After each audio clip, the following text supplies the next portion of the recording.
Hello. Hello, नमस्कार दोस्तों, स्वागत है आपका हमारे YouTube channel site for civil services में।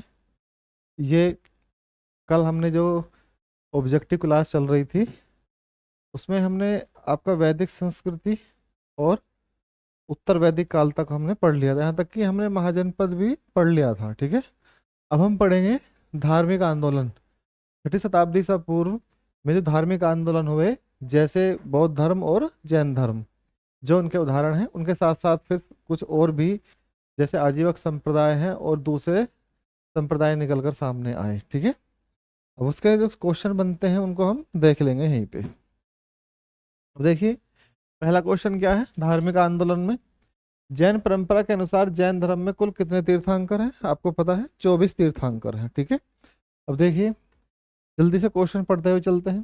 त्रिपिटक किससे संबंधित है? बौद्धों से। जैसे आपने विनय पिटक, ठीक है, विधम पिटक पढ़े होंगे, तो वे कौन से हैं? वे बौद्ध धर्म से संबंधित हैं। बुद्ध ने निम्नलिखित में से किस स्थान पर महापरिनिर्वाण, यानी कि बुद्ध की जो मृत्यु हुई थी वो कहाँ हुई थी? कुशीनगर में। किस शासक ने बौद्धों के लिए विख्यात विक्रमशिला विश्वविद्यालय की स्थापना करी थी? धर्मपाल ने। किसके द्वारा तृतीय बौद्ध संगति को संरक्षण प्रदान किया? अशोक के द्वारा। बौद्ध ग्रंथ पिटकों की रचना निम्नलिखित में से किस भाषा में की गई थी? पाली भाषा में। ठीक है, आपको ध्यान रखना है कि जो पिटक हैं वो कौन सी भाषा में है? पाली भाषा में है। किस शासक के शासनकाल में नेपाल में बौद्ध धर्म का गमन हुआ? अशोक, क्योंकि अशोक नेपाल गए थे और वहां पे उन्होंने एक अभिलेख भी अंकित कराया था। सांची क्यों विख्यात है? सबसे बड़ा बौद्ध स्तूप के लिए। महावीर का जन्म किस क्षत्रिय गोत्र में हुआ था? जात्रिक गोत्र है उसमें हुआ था। महावीर की माता कौन थी? त्रिशला। गौतम बुद्ध द्वारा अपने धर्म में दीक्षित किया जाने वाला अंतिम व्यक्ति निम्नलिखित में से कौन था? सुबद्ध। प्राचीनतम विश्वविद्यालय कौन सा है? नालंदा है। किस भाषा का ज्यादा प्रयोग बौद्धवाद के प्रचार के लिए किया गया? पाली के। यानी कि बौद्ध धर्म का जो प्रचार ज्यादा हुआ कौन सी भाषा में हुआ? पाली भाषा में। महावीर की मृत्यु कहाँ हुई है? पावापुरी में। जैनियों के पहले तीर्थंकर कौन है? ऋषभदेव है। मठ मंदिर और स्तूप किस धर्म से संबंधित है? बौद्ध धर्म से संबंधित है। बौद्ध धर्म व जैन धर्म दोनों के उपदेश किसके शासनकाल में दिए गए थे? बिंबिसार के। गौतम बुद्ध ने अपना प्रथम उपदेश कहाँ दिया था? सारनाथ में। ठीक है, आगे देखिए, बौद्ध धर्म ग्रहण करने वाली पहली महिला कौन थी? महाप्रजापति गौतमी। बोध गया कहाँ पर है? बिहार में। जातक किसका ग्रंथ है? बौद्ध से संबंधित। कल बताया था मैंने, जातक यानी कि बुद्ध के बचपन और उनके पुनर्जन्म की जो कहानियां उसमें दी गई हैं। सिद्धार्थ किसका नाम है? तो सिद्धार्थ यानी बुद्ध को ज्ञान कहाँ प्राप्त हुआ था? गया में। सारनाथ में बुद्ध का प्रथम प्रवचन क्या कहलाता है? धर्मचक्र प्रवर्तन। जो महात्मा बुद्ध ने ज्ञान प्राप्ति के बाद जो पहला उपदेश दिया उसे क्या कहते हैं? धर्मचक्र प्रवर्तन। आगे देखिए, बौद्ध धर्म ने समाज में निम्न वर्गों पर महत्वपूर्ण प्रभाव डाला। महिला और शूद्रों पर। बुद्ध के गृह त्याग को का जो प्रतीक है वो घोड़ा है। गौतम बुद्ध द्वारा भिक्षुणी संघ की स्थापना कहाँ की गई? वैशाली में। ये इंपॉर्टेंट है। सर्वप्रथम शून्यवाद का प्रतिपादन करने वाले बौद्ध दार्शनिक का नाम क्या है? नागार्जुन। महावीर का मूल नाम क्या है? वर्धमान। किसे एशिया की रोशनी यानी कि लाइट ऑफ एशिया कहा जाता है? गौतम बुद्ध को। दिलवाड़ा के जैन मंदिर का निर्माण किसने करवाया था? चालुक्य शासकों और सोलंकियों ने। नागार्जुन कौन है? बौद्ध दार्शनिक है। जैन परंपरा के अनुसार महावीर कौन से तीर्थंकर हैं? 24वें तीर्थंकर हैं। जैन धर्म का आधारभूत बिंदु क्या है? अहिंसा। जियो और जीने दो किसने कहा? महावीर स्वामी जी ने। तीर्थंकरों के क्रम में अंतिम कौन है? महावीर। जैन धर्म में पूर्ण ज्ञान के लिए क्या शब्द है? केवल्य। ठीक है, जैसे निर्वाण प्राप्ति यानी ज्ञान प्राप्ति बौद्ध धर्म में, ऐसे ही निर्वाण का जब आप जैन धर्म में उसका वो शब्द ढूंढने जाएंगे तो वो क्या मिलेगा आपको? केवल्य की प्राप्ति। महावीर स्वामी का जन्म कहाँ हुआ था? कुंडग्राम में। कनिष्क के शासनकाल में चतुर्थ बौद्ध संगति किस नगर में आयोजित की गई थी? कुंडलवन यानी कश्मीर में। तृतीय बौद्ध संगति कहाँ आयोजित हुई? पाटलिपुत्र में। अशोक के शासनकाल में बौद्ध संगति, इस संगति का मतलब सभा है, ठीक है, बौद्ध सभा, किस नगर में आयोजित की गई थी? पाटलिपुत्र में। निम्नलिखित में कौन सी बात बौद्ध धर्म और जैन धर्म के समान नहीं है? तो अहिंसा है, वेदों के प्रति उदासीनता है, रीति रिवाजों को अस्वीकृति है, और आत्मदमन नहीं है। आत्मदमन का मतलब होता है अपनी इच्छाओं को मार लेना। ठीक है, तो अपनी इच्छाओं को मारना तो वैसे भी एक तरीके से महात्मा बुद्ध एक क्राइम ही बताते हैं। इच्छाओं को मारने का मतलब ऐसे नहीं है कि आप अपनी इच्छाओं को इतना ज्यादा बढ़ा दें कि दूसरा उससे प्रभावित होने लगे। आप जब कोई वर्क करते हैं तो आपको वो सामान्य तरीके से कर लेना चाहिए, ना कि वो जबरदस्ती इच्छाओं का दमन करके, इंद्रियों का दमन करके उसको कोड़ते रहना चाहिए। तो यही आत्म दमन है। ठीक है।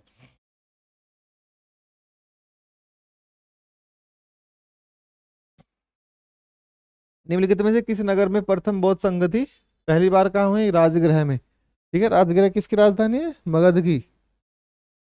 अब देखिए, जन्म और उससे संबंधित, यानी कि इधर स्तंभ एक है, इधर दो है। तो बुद्ध के जीवन की बात कर रहा है। तो बुद्ध का जन्म कहाँ हुआ था आपको पता है। फिर ज्ञान प्राप्ति कहाँ हुई आपको पता। देखो, बुद्ध का जन्म कहाँ हुआ? लुम्बिनी में। ज्ञान प्राप्त कहाँ हुआ? गया में। प्रथम प्रवचन कहाँ दिया? सारनाथ में। और निधन कहाँ हुआ? कुशीनगर में। तो आंसर क्या हो गया? 3 2 1 4। ठीक है। आगे देखिए, निम्नलिखित में से कौन सबसे पूर्वकालिक जैन ग्रंथ है, यानी कि जो सबसे पहला है 14 पूर्व। ठीक है, यानी कि इनका जो संकलन किया गया था उसमें सबसे पुराना कौन सा है? 14 पूर्व। आजीविक संप्रदाय के संस्थापक कौन है? मखली गोसाल। ये पूछा जाता है एग्जाम में। भागवत संप्रदाय के विकास में किसका योगदान अत्यधिक है? हिंदू और यूनानी। भागवत संप्रदाय श्री कृष्ण से जुड़ा हुआ है। ठीक है, कृष्ण भगवान से, उन्हें ही भागवत कहा जाता है। भागवत गीता नहीं कहते, तो वो उसी से संबंधित है। भगवान महावीर का प्रथम शिष्य कौन है? जामाली, जो उनके दामाद थे। त्रिरत्न सिद्धांत, सम्यक धारणा, सम्यक चरित, समज्ञान जिस धर्म की महिमा है, किसका है? जैन धर्म का। ठीक है। आगे देखिए, कुशीनगर मल्ल गणराज्य की राजधानी थी। ये बात क्या है? बिल्कुल सही है। महात्मा बुद्ध का महापरिनिर्वाण कुशीनगर में हुआ था। दोनों सही हैं, लेकिन ये उसकी व्याख्या नहीं करता। ऐसा नहीं है कि वो राजधानी इसलिए थी कि वहां पे उनका परिनिर्वाण हुआ, नहीं। देखिए, कथन और करण थोड़ा सा टेक्निकल होता है। आपको पता है कि दोनों ही सवाल सही हैं, फिर भी आपको कंफ्यूज कर देगा कि क्या आर ए की व्याख्या करता है या नहीं करता है।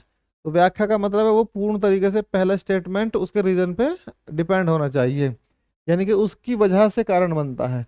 तो इसमें महापरिनिर्वाण की वजह से वो राजधानी नहीं है, बल्कि वो एक अलग राजधानी है, और वहां पे परिनिर्वाण हुआ वो एक अलग परिघटना है, लेकिन दोनों सत्य हैं।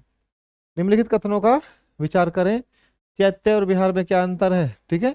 तो चैत्य पूजा स्थल है और विहार जो है निवास स्थल है। ठीक है। तो चैत्य पूजा स्थल है और विहार निवास स्थल है। निम्नलिखित में से कौन सा स्थल पार्श्वनाथ से संबंध होने के कारण जैन क्षेत्र माना जाता है? तो ये है आपका संवेद पर्वत, या संवेद शिखर भी कह सकते हैं आप इसे। ठीक है। बुद्ध की मृत्यु के बाद प्रथम बौद्ध संगति का अध्यक्षता किसने की थी? महाकश्यप ने। महाकश्यप का नाम याद रखना है आपको। किसने की? महाकश्यप ने। आगे देखिए, निम्नलिखित में से बुद्ध के जीवन काल में ही संघ प्रमुख होना चाहता था कौन? देवदत्त। हेलियोडोरस का बेसनगर अभिलेख संदर्भित है केवल वासुदेव से। बौद्ध धर्म के विषय में कौन से कथन सही हैं? इसमें आपको बताना है। उसने वर्ण एवं जाति को अस्वीकार किया, बिल्कुल। उसने ब्राह्मण वर्ग की सर्वोच्च सामाजिक कोटि को चुनौती दी, बिल्कुल। उसने कुछ एक शिल्पों को हीन माना, ये बात सही है। ठीक है, क्योंकि महात्मा बुद्ध ने शूद्रों के गृह प्रवेश, सॉरी, शूद्रों के आश्रम में प्रवेश पर कुछ शर्तों के साथ रोक लगा रखी थी। ठीक है, तो इसमें तीनों ही सही है। वासुदेव कृष्ण की पूजा सर्वप्रथम किसने प्रारंभ की थी? सातवंतों ने। निम्नलिखित 4 स्थानों में हुई बौद्ध संगति का सही कालक्रम क्या है? तो पहली कब हुई थी? राजगृह में, ये तो आपको पता ही है। तो इसमें देख लीजिए, आप ऐसे भी आंसर लगा सकते हैं। तो ये 50% तो ये दोनों खत्म हो गए। तो फिर आज पता है फिर कहाँ हुई? वैशाली में। फिर कहाँ हुई? पाटलिपुत्र में। और फिर कुंडल वन में। ठीक है।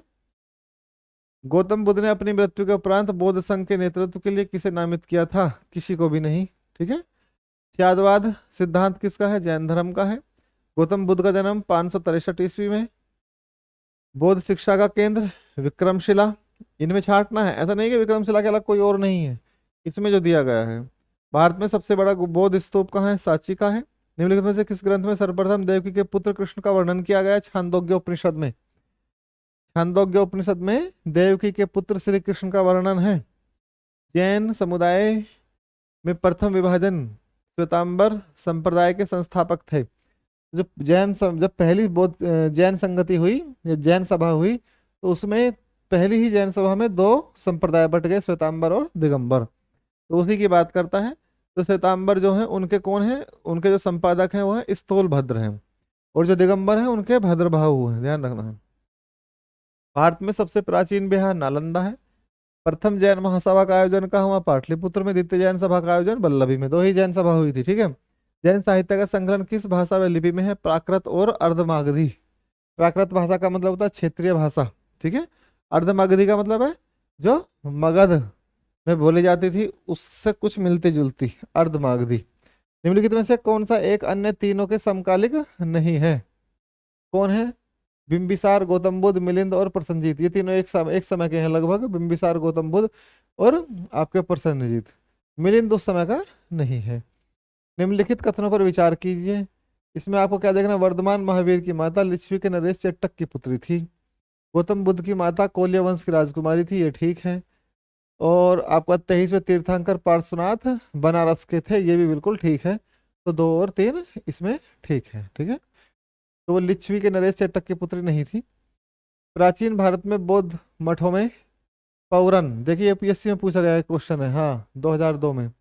पौरन नामक समारोह आयोजित किया जाता है।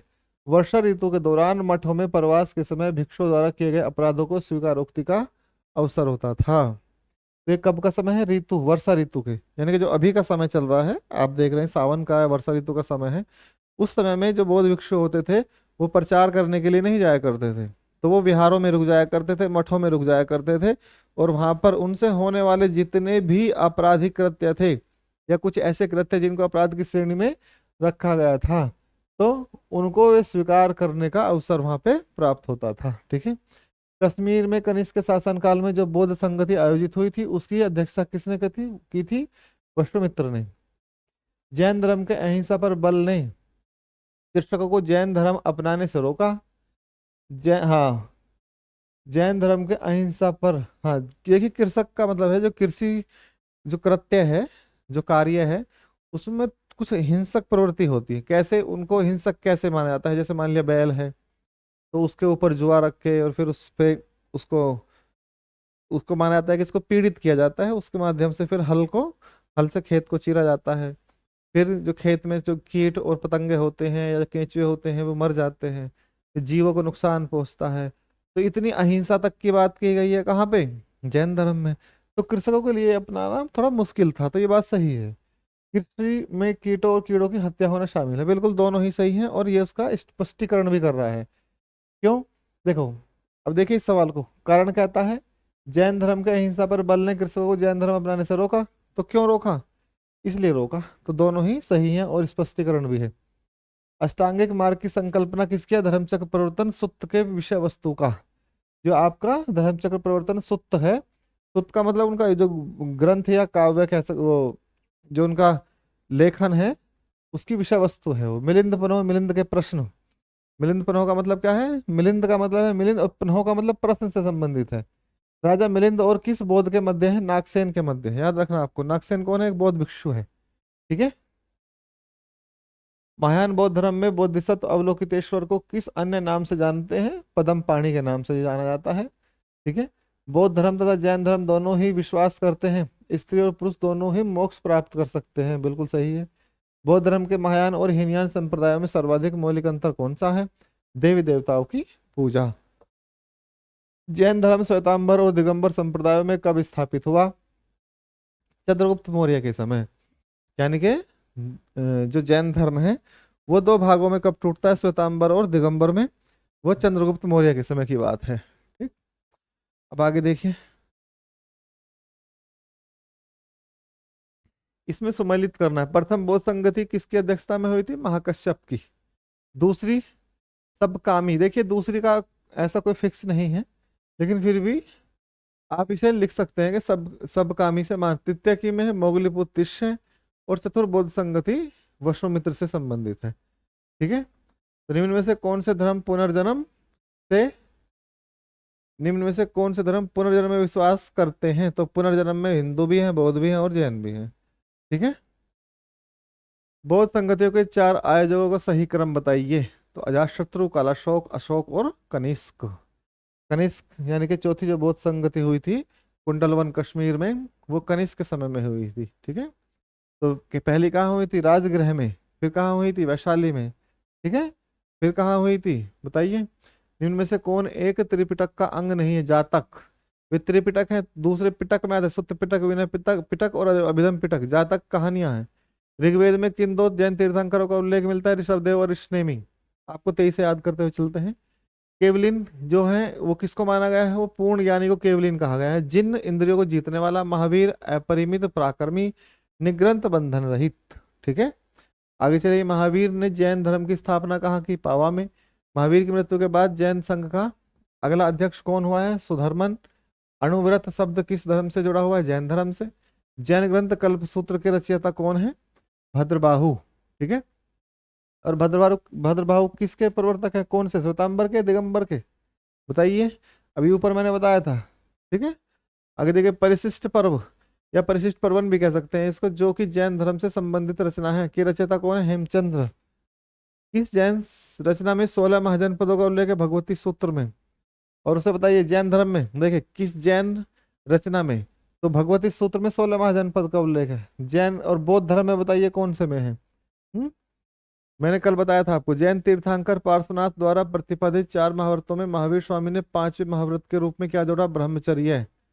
जैन शिल्पकला के उदाहरण देखिए। उड़ीसा का बाग गुफा, खंडगिरी हाथी गुम्फा मंदिर बिल्कुल है। आबू राजस्थान का दिलवाड़ा मंदिर, रणकपुर का यानी कि जोधपुर के निकट एक चौमुख मंदिर है। तिरुवनबेलगोला कर्नाटक का गोमतेश्वर या बाहुबली का प्रतिमा। ये सब क्या है? ये जैन शिल्पकला के उदाहरण है। ये बहुत ही इंपॉर्टेंट सवाल है। ठीक है, आगे देखिए। जैन धर्म को अंतिम राजकीय संरक्षण किस वंश के शासक ने दिया था? गुजरात के चालुक्य शासकों के द्वारा। आगे देखिए।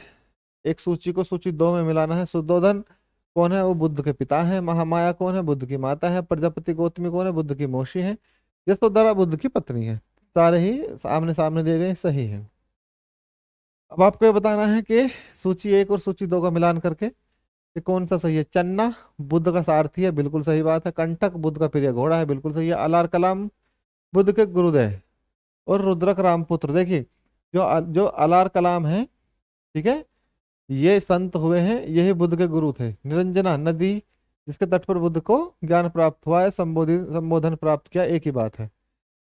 कौन सुमेलित नहीं है? अब देखिए इसमें आपको ये पूछना है कौन सुमेलित। आनंद और उपाली बुद्ध के शिष्य हैं, बिल्कुल ठीक है। आम्रपाली बुद्ध की शिष्या, ठीक है। सुजाता कठिन तपश्चर्या के उपरांत बुद्ध को भोजन करवाने वाली कन्या, बिल्कुल ठीक है। ये चुंद जो है पावा का सुनार है, जिसके द्वारा अर्पित भोजन के कारण बुद्ध की मृत्यु हुई है। ठीक है, उनको डायरिया हो गया था, उन्होंने कुछ चूड़ा जैसी चीज खाई थी, तो उनको डायरिया हो गया, उससे उनकी मृत्यु हो गई थी। राहुल बुद्ध का चचेरा भाई है। ठीक है, महात्मा बुद्ध की क्षत्रिय कुल के थे, शाक्य के। कौन सुमेलित नहीं है इसमें देखना है। तो गौतम बुद्ध का गोत्र का नाम, ये गलत है। सिद्धार्थ बुद्ध के बचपन का नाम है, ये भी गलत है। बुद्ध के बचपन का नाम क्या है? बुद्ध अ, बुद्ध संबोधि प्राप्ति, ज्ञान प्राप्ति के बाद पढ़ा। यानी कि बुद्ध का जो नाम है वो ज्ञान प्राप्ति के बाद पढ़ा, यानी कि ये इसमें से कौन सा सुमेलित नहीं है? तो कोई सा भी सुमेलित नहीं है। आगे देखिए। महाविनिष्क्रमण गृह त्याग की घटना, बिल्कुल सही है। ये क्या है? संबोधि ज्ञान प्राप्ति की घटना, सही है। आगे देखिए। धर्मचक्र प्रवर्तन सारनाथ में प्रथम उपदेश, बिल्कुल ठीक है। महापरिनिर्वाण मृत्यु की घटना, बिल्कुल ही ठीक है चारों। बुद्ध में वैराग्य भावना किन 4 दृश्यों के कारण बलवती हुई? तो बूढ़ा, रोगी, लाश और सन्यासी, यही सही है। बुद्ध ने सर्वाधिक उपदेश कहाँ दिए हैं? श्रावस्ती में। ध्यान रखना, पहला उपदेश कहाँ दिया? सारनाथ में। और सबसे ज्यादा उपदेश कहाँ दिए हैं? श्रावस्ती में। आगे चलिए। बुद्ध चरित्र जिसे बौद्धों का रामायण कहा गया है, ये बात रखना, याद रखनी है। बुद्ध चरित्र यानी कि बौद्धों की रामायण या बुद्ध की रामायण बुद्ध चरित्र है। अशुघोष, इसकी रचना कौन है? अशुघोष। महाविभाषा शास्त्र या विभाषा शास्त्र भी कह सकते हैं, वसुमित्र। कौन सी बौद्ध रचना गीता के समान पवित्र मानी जाती है? धम्मपद। बौद्ध धर्म में भावी बोधिसत्व शिष्य के बोधिसत्व किसे माना गया है? मैत्रेय को। किसके समय में बौद्ध धर्म स्पष्टतः 2 स्वतंत्र संप्रदायों हीनयान और महायान में विभाजित हुआ था? कनिष्क में। ठीक है, ये हीनयान और महायान के बाद का, यानी कि सबसे बाद में जो बौद्ध धर्म टूटा, वो किसमें टूटा? हीनयान और महायानों में। और कनिष्क के समय में ये घटित हुई। योगाचार और विज्ञानवाद किससे है? मैत्रेयनाथ से संबंधित है, ध्यान रखना। ठीक है, सूची 1 को सूची 2 से सम्मिलित कीजिए। वज्रपाणी, वज्रपाणी कौन है? इंद्र देवता के तुल्य। पदमपाणी अवलोकितेश्वर है। मंजूश्री बुद्धि को प्रखर करने वाला, ये मंजूश्री मूल कल्प भी है, पूरा नाम इनका। अमिताभ कौन है? स्वर्ग के देवता। तो चारों ही सही हैं। भारत में दक्षिण की ओर के देशों में बौद्ध धर्म का कौन सा संप्रदाय प्रचलित हुआ है? हीनयान। जैसे श्रीलंका है, इंडोनेशिया, इस तरफ जो गए हैं वो कौन है? हीनयानी है। भारत में उत्तर की ओर देशों में बौद्ध धर्म का जिसका ज्यादा प्रचलन हुआ है, महायान। और उत्तर भारत में जैसे अफगानिस्तान और आपका पाकिस्तान का उत्तरी पूर्वी क्षेत्र जो है, या उत्तर में आपका मगध और मगध के पूर्व पश्चिम का जो क्षेत्र है, वहाँ पे कौन से, और चाइना में भी, तिब्बत में कहाँ तक, वो कौन से है? वो महायान है। और दक्षिण भारत में कौन है? हीनयान है। बौद्ध धर्म का मूल आधार क्या है? चार आर्य सत्य। त्रिरत्न क्या है? बुद्ध, धम्म और संघ। ठीक है, सत्य अहिंसा दया नहीं है, त्रिरत्न बुद्ध धम्म संघ। और देखिए बौद्ध धर्म को भारत में अंतिम राज्य के संरक्षण किसने दिया? बंगाल के पालों ने। ठीक है, और महावीर को यानी कि जैन धर्म को चालुक्य सोलंकियों ने, ध्यान रखना। और नालंदा, इसमें बौद्ध शिक्षा के केंद्र और संस्थापक बता। नालंदा किसने करवाया? कुमार गुप्त ने, गुप्त वंश का। उदंतपुरी गोपाल ने, विक्रमशिला धर्मपाल और वल्लभी भट्टारक। तो वल्लभी भट्टारक ये तो आपको याद रहता ही है, धर्मपाल भी आपको याद रहता है। ठीक है, और नालंदा भी उदंतपुरी है, गोपाल वंश है। गोपाल वंश कहाँ था? पश्चिम बंगाल में। अब देखिए अनेकांतवाद, ये भी जैन धर्म से संबंधित है। तो अनेकांतवाद में किसका क्रोडनिक केंद्रीय सिद्धांत दर्शन है? जैन मत का। महान धार्मिक घटना महामस्तकाभिषेक निम्नलिखित में से किससे संबंधित है? बाहुबली। ठीक है, और ये बाहुबली किससे संबंधित है? जैन धर्म से संबंधित है बाहुबली जी। अब देखिए जैनियों का विश्वास है कि जैन मत 24 तीर्थंकरों की शिक्षाओं का परिणाम है। यह कथन के आलोक में निम्नलिखित में से कौन सा एक वर्धमान महावीर के विषय में सही है? तो देखिए वे अंतिम और 24वें तीर्थंकर थे जिसे इस नए धर्म का संस्थापक नहीं माना गया बल्कि वर्तमान धार्मिक संप्रदाय का सुधारक माना गया है। बिल्कुल एकदम 100% सही है। वह आदितम बौद्ध साहित्य जो बुद्ध के विभिन्न जन्मों की कथाओं के विषय में है वो क्या है? वो है आपकी जातक कथाएं। जैन दर्शन के अनुसार सृष्टि की रचना पालन पोषण सार्वभौमिक विधान से हुआ है, सार्वभौमिक सत्य से हुआ। ये सही है, सार्वभौमिक सत्य से हुआ है। निम्नलिखित में से कौन सा बौद्ध पवित्र स्थल निरंजन नदी के तट पर है? बोध गया। गौतम बुद्ध का गुरु कौन है? अलार कलाम है। प्राचीन भारतीय इतिहास के संदर्भ में निम्नलिखित में से कौन सा बौद्ध धर्म जैन धर्म दोनों में समान रूप से विद्यमान है? ठीक है, अब देखिए आप इसमें इसमें से आपको छांटना है। अच्छा आगे ऑप्शन है, देखिए तप और भोग की अति का प्रहार है, सही है। वेद प्रामाण्य के प्रति अनास्था है, और कर्म कांडों की फलवत्ता का निषेध है। तो 1 और 3, तो इसमें क्या है? 2 और 3। तो पूछ क्या रहा है? कोटों पर सही उत्तर चुनिए। अनास्था सही तो है, वेदों में वो कोई आस्था नहीं रखते थे। ठीक है, तप और भोग की अति का प्रहार, तप और भोग। देखिए अति का जो प्रहार है वो महात्मा बुद्ध से संबंधित है। आप ये नहीं कह सकते कि उन्होंने अति को बहुत ज्यादा बल दिया, लेकिन हाँ जैन धर्म में अति पर बल दिया गया है। जैसे संलेखना पद्धति है जीवन त्यागने की, वो बहुत ही अतिवादिता को का प्रतिनिधित्व करती है, इसलिए हम इसको नहीं मान सकते, क्योंकि ये एक में तो है लेकिन एक में नहीं है। तो ये इसका आपका 2 और 3 सही रहेगा। ठीक है, आगे देखिए। भगवान बुद्ध की प्रतिभा कभी कभी एक हस्त मुद्रा युक्त दिखाई देती है जिसे भूमि स्पर्श मुद्रा कहा जाता है। ये किसका प्रतीक है? ठीक है, तो मार पर दृष्टि रखने, अपने ध्यान में विघ्न डालने से मार को रोकने के लिए बुद्ध का धरती का आह्वान। तो वे कहते हैं यानी कि उनका जो ध्यान है उसमें कोई विघ्न ना डले। मार के प्रलोभनों के बावजूद अपनी सुचिता शुद्धता का साक्षी होने के लिए बुद्ध का धरती का आह्वान। वे कहते हैं लाभ प्रलोभन को भी छोड़िए और अपने मेडिटेशन में लगिए। बुद्ध का अपने अनुयायियों को स्मरण कराना कि वे सभी धरती का, यही गलत है।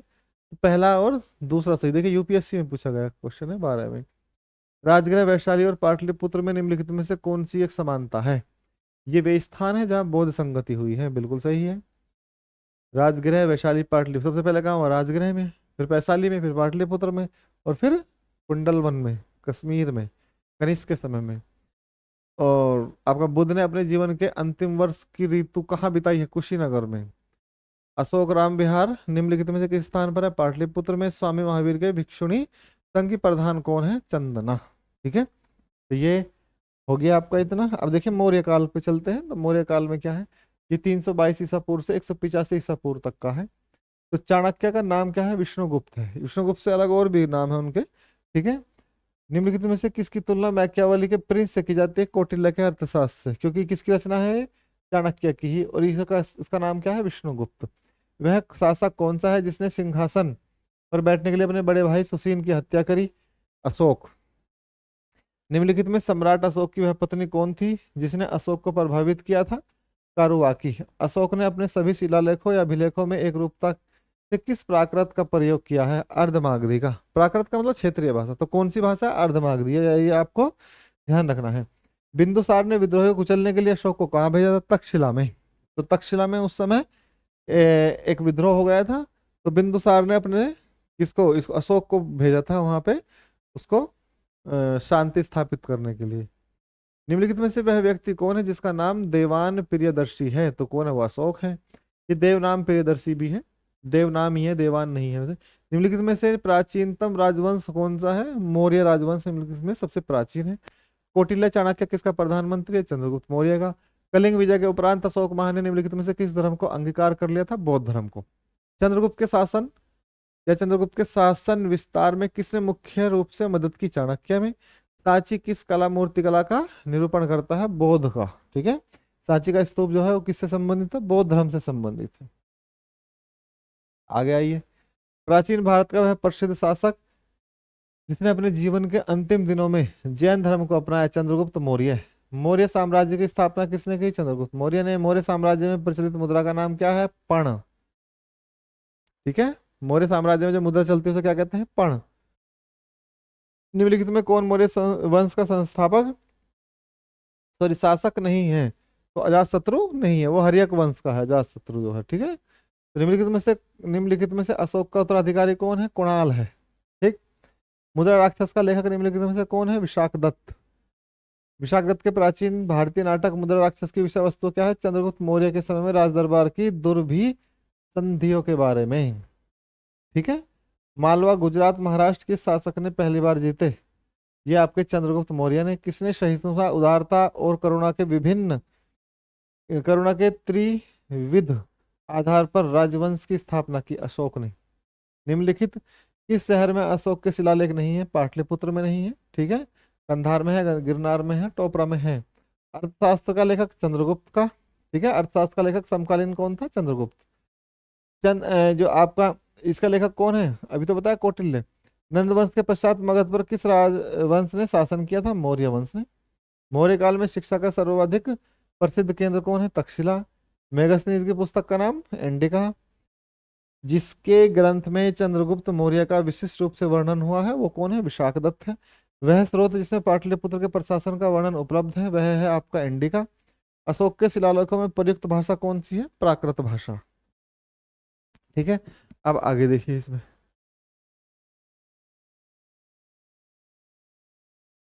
निम्नलिखित में से किस मौर्य राजा ने दक्कन की विजय प्राप्त की थी, चंद्रगुप्त ने। दक्कन की विजय किसने प्राप्त की थी, चंद्रगुप्त ने। मेगस्थनीज ने भारतीय समाज को कितनी श्रेणियों में विभाजित किया, 7 में। कौटिल्य के अर्थशास्त्र में किस पहलू पर प्रकाश डाला गया है, राजनीतिक नीतियों पर। और जो कौन सा क्षेत्र अशोक के साम्राज्य में सम्मिलित नहीं था, तो इसमें जो दिए गए हैं अफगानिस्तान है, बिहार है, कलिंग है, लेकिन श्रीलंका नहीं है। पाटलिपुत्र को किस शासक ने सर्वप्रथम अपनी राजधानी बनाई, चंद्रगुप्त मौर्य ने। पाटलिपुत्र में स्थित चंद्रगुप्त का महल मुख्यतः बना किसका बना था, लकड़ी का महल था ये। ये आपका जहानाबाद जिला में पड़ती है। बराबर की जो गुफाएं हैं, या बराबर की पहाड़ी भी कह सकते हैं आप उसको, किसने आश्रय के रूप में किया, आजीवकों ने, ठीक है। आजीवक उसमें रहते थे। और ये किसने बनवाई थी, आपको आगे देखेंगे। दो दो राजाओं ने उनमें काम कराया, मौर्यों ने और गुप्तों में।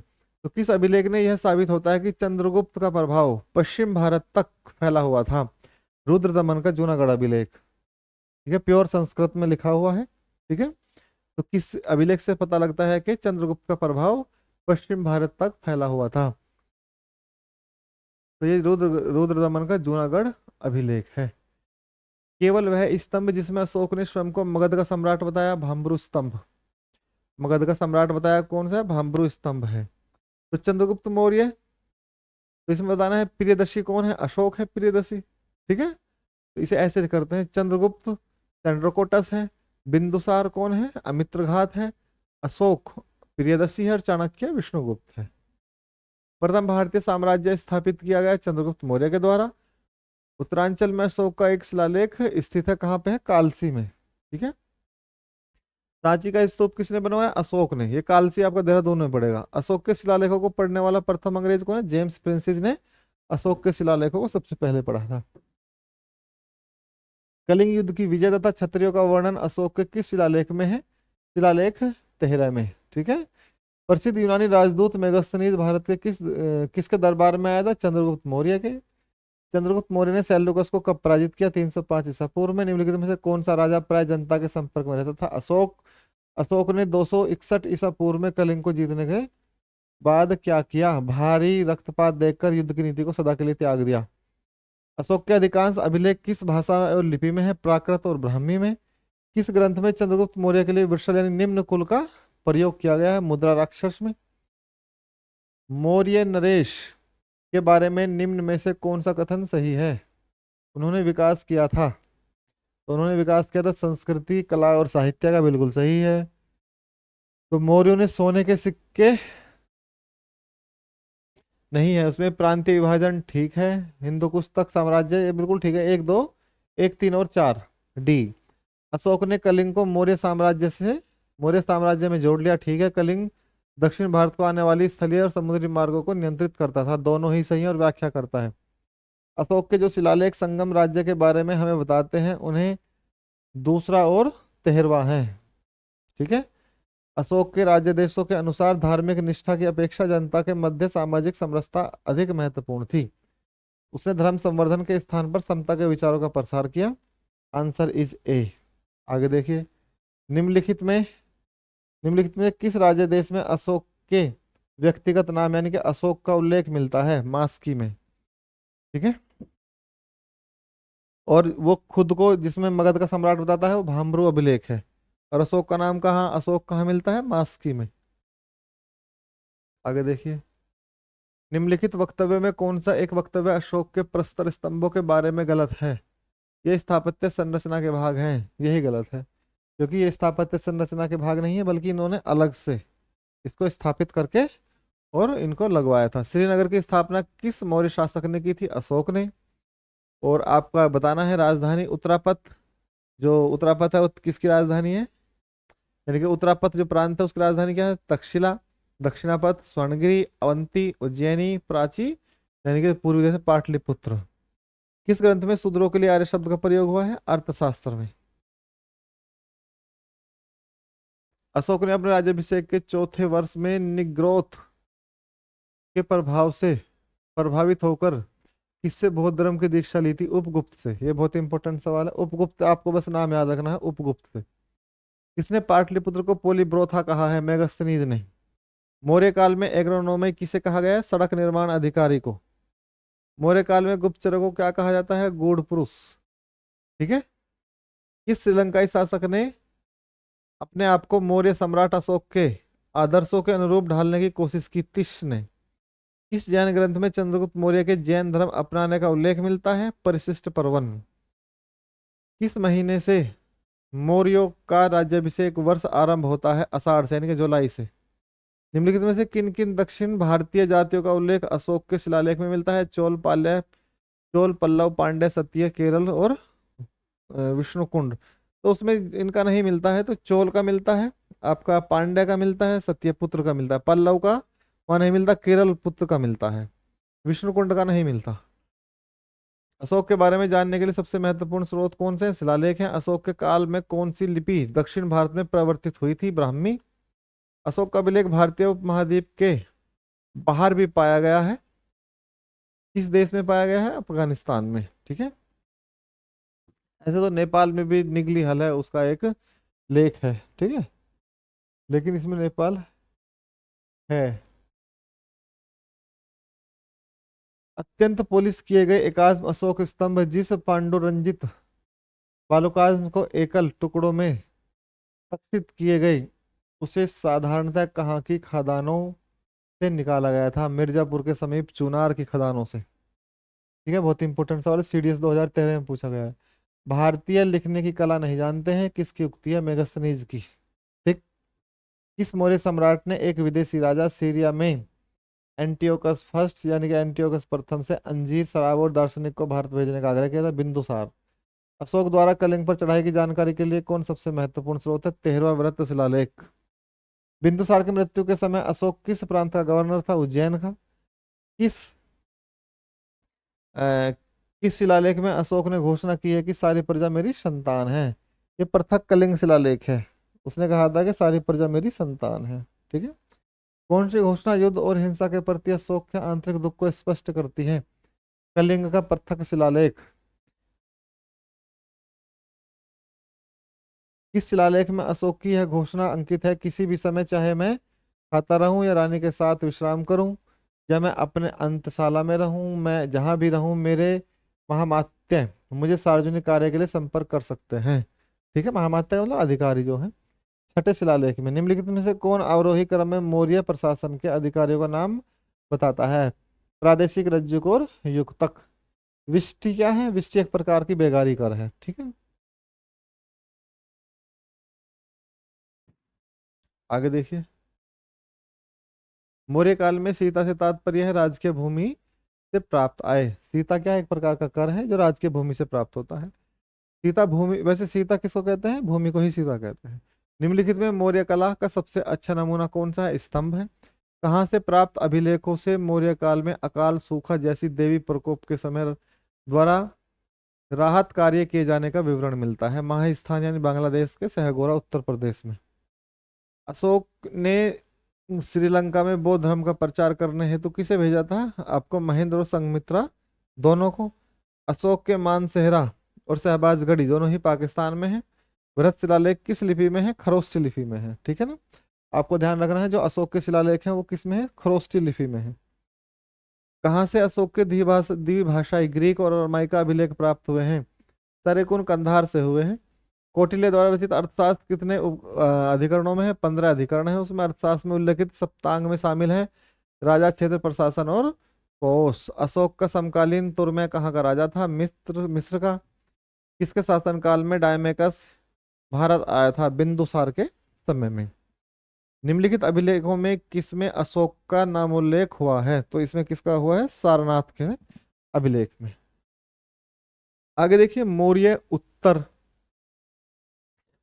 और गुप्त पूर्व यानी कि गुप्तों से पहले की जो भारत में राजनीतिक स्थिति है उसके बारे में बता रहा है। तो पढ़िए इसको एक बार।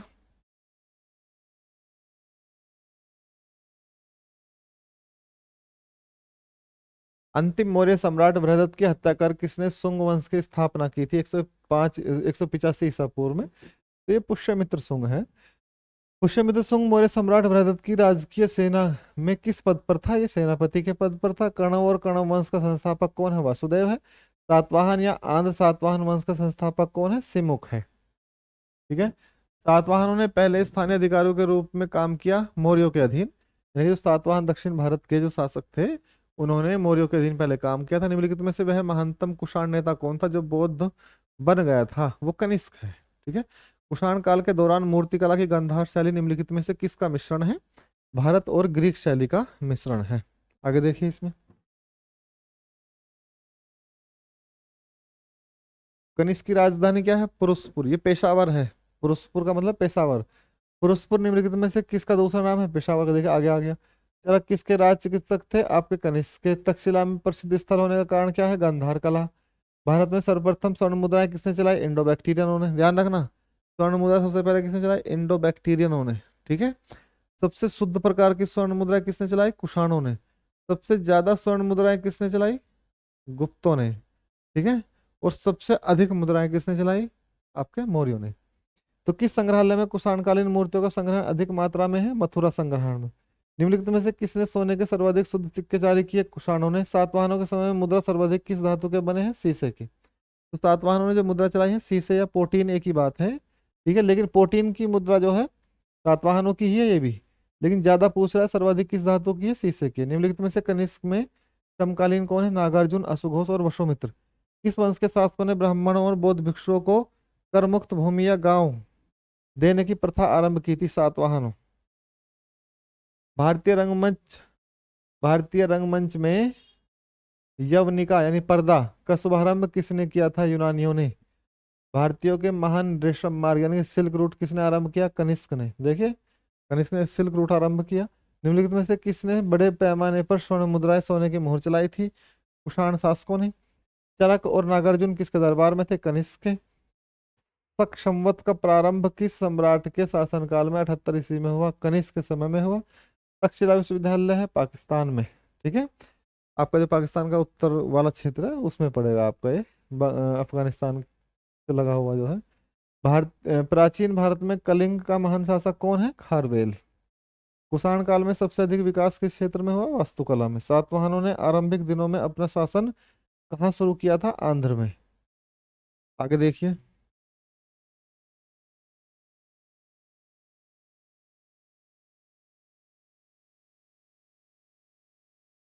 सातवाहन राज्य की राजधानी कहाँ थी? पैठन में।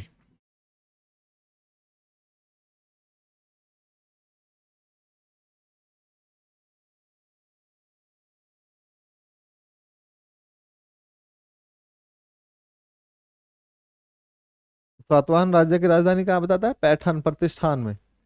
निम्नलिखित में से कौन सा अभिलेख कलिंग नरेश खारवेल से संबंधित है? हाथी गुम्फा। कि सातवाहन नरेश ने गथा सप्तशती नामक महत्वपूर्ण कृति की रचना की है? हाल ने। सातवाहन शासकों की राजकीय भाषा प्राकृत।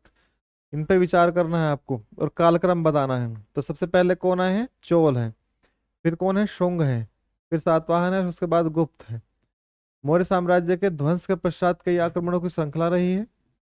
भारत पर सबसे पहले आक्रमण निम्नलिखित में से किसने किए थे? बैक्टीरियन और ग्रीक ने। इन्हें इंडो बैक्टीरियन भी कह सकते हैं आप, ठीक है ना। यानी कि जो बैक्टीरिया से आए हैं वो उन्होंने शासन किया, फिर वो यहीं बस गए, फिर उन्हें इंडो बैक्टीरियन कहा गया। ठीक।